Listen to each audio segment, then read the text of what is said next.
This is chapter 17, set D, exercise 3. It tells us that there's this house special for roulette, and so you bet, and you have to bet on 0, 0, 0, 1, 2, or 3. If you win, you get $6. And then you lose if it's the numbers 4 through 36, and you'll lose $1. Okay, let's see. So part A says, for all other bets in the Nevada roulette tables, the house expects to make about 5 cents per dollar. How much does it expect to make per dollar on this special? So basically, before we do anything else, let's make a box, because that's usually the first step. Now notice though, it's talking about the house. It's not talking about the player, so we have to switch to the house or the casino. So you kind of reverse it in your mind. When the player wins, that means the house loses. So our box is going to look something like this. Let's see, the house will win, or the house will lose. Let's make sure we're doing that, not the players. So if the house wins, then they actually get positive $1. If they lose $6, because again, we're switching it, doing it for the house, not the player. Okay, so when does the house win? Well, let's just rewrite this up here. So player wins means the house loses. If the player loses, that means the house wins. That will help us keep track. Okay, so we know the house wins $1 or they lose $6. Let's find the fractions or the ratios of when this is going to happen.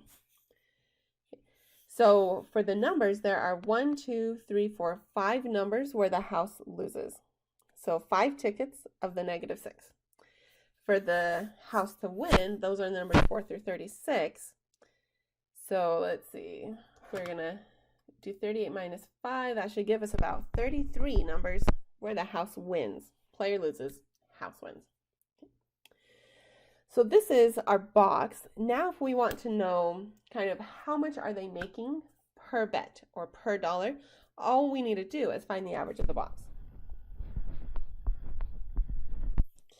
So the average of the box, to find the average of the box, we just add up all of our values and divide by how many there are. Now, I didn't write out 133 times, but I could do 1 plus 1 plus 1. Sorry, my ones are becoming pluses. 1 plus 1 plus 1, etc. And keep doing that. Or I could just realize that there's going to be 33 ones. So I can add up 1 33 times, or I can just times it by 33. And then there's going to be 5 of the -6s. And there are 38 total. So I add up all 33 ones, all 5 -6s, and divide by 38, because that's how many there are.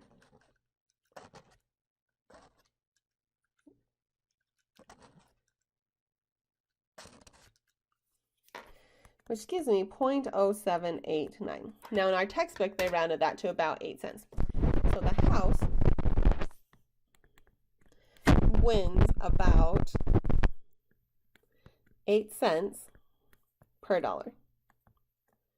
So whenever people play, on average, the house is going to win about 8 cents a dollar. That doesn't sound like a lot, but as long as they can get people to play thousands of times, they're going to make a lot of money. Or you can switch this around. So on average, if people play a lot of times, they're actually going to be losing about 8 cents a dollar. They'll win sometimes, lose sometimes, but if you average it all out, that's why it's the average of the box, they'll be losing 8 cents a dollar. Now part B, it's kind of confusing. They actually want you to switch back to the person.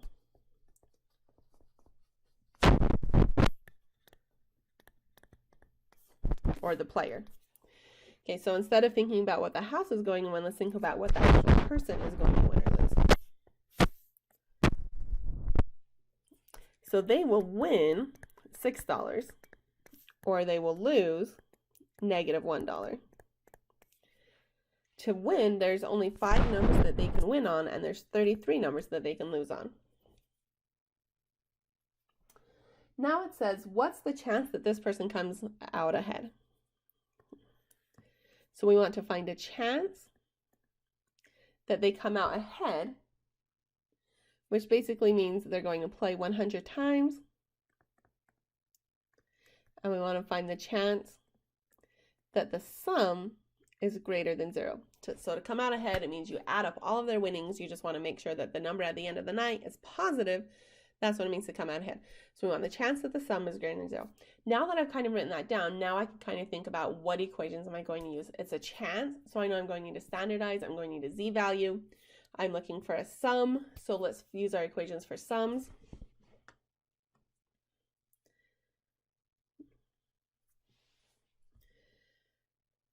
Let's see. So I know as I go through steps, first I have to find the average of the box and standard deviation of the box. So average of the box, I just add them all up. So I could do like 6 plus 6 plus 6 plus 6 plus 6, 5 times, etc., etc. But that's going to take a long time. So let's do 5 times 6 plus 33 times -1, divided by my total of 38. Which is going to give me negative 0.0789. Now let's find the standard deviation of the box. Now remember, this always takes a really long time, so I always give it to you unless there's only 2 types of numbers in the box.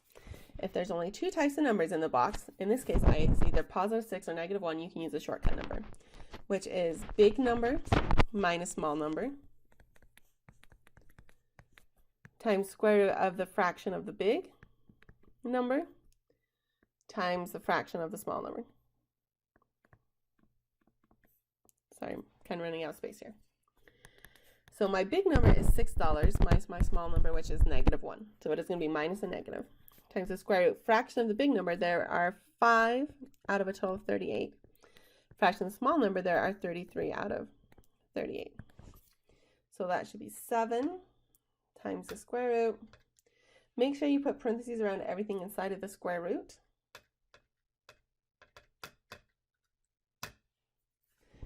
So it gives me 0.7998. Nope, it doesn't. If I put it in my calculator twice to double check, because it's going to double check every step, it's actually 2.37 as my standard deviation. So for each play, on average, the player will lose about 7 cents. The standard deviation, how much that varies from play to play, is about $2.37. Okay, so now we know the average of the box, standard deviation of the box. Now we need to find our expected value, and we're going to do a sum because it talked about, well, it didn't say the sum, but I know if we want to know if they come out ahead, we're going to add up all the winnings and losings to see what we get. So expected value for the sum is equal to your number of draws times the average of the box. So in our case, she's playing 100 times the average of the box, which is negative 0.0789.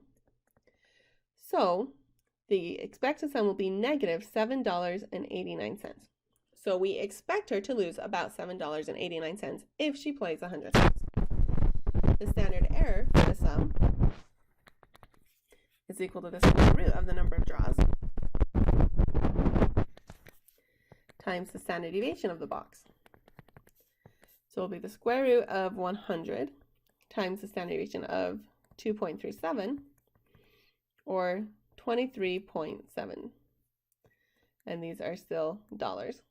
So we can say $23.70. So if I was going to type this out, it would be something like, we expect her, if she plays 100 times, we expect her to lose about $7.89, give or take $23.70. Now that we've done all that, now we can find the actual chance. So now for the chance part, we're going to standardize. We know we always have to standardize to find the chance for the sums. So it's going to be equal to the sum minus the expected value of the sum divided by the standard error of the sum. Let's see, so we want to know chance that the sum is greater than 0. So the number we're interested in is 0. So we're going to do 0 minus the expected value, which is negative 7.89. And we're going to divide by our standard error of 23.70. So this gives me, so I got z equals 0.3329. Now the book just kind of rounded to 0.35. So if we were to draw it, here is z equals 0.33.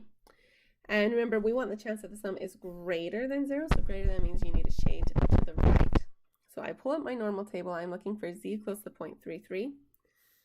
So it looks like z equals 0.35 be our closest. So the area, so this is the area to the left, is going to be 63.68. So this is 63.68%. So if I want the area to the right, I'm going to do 100% minus 63.68%, which should give me 36.32%.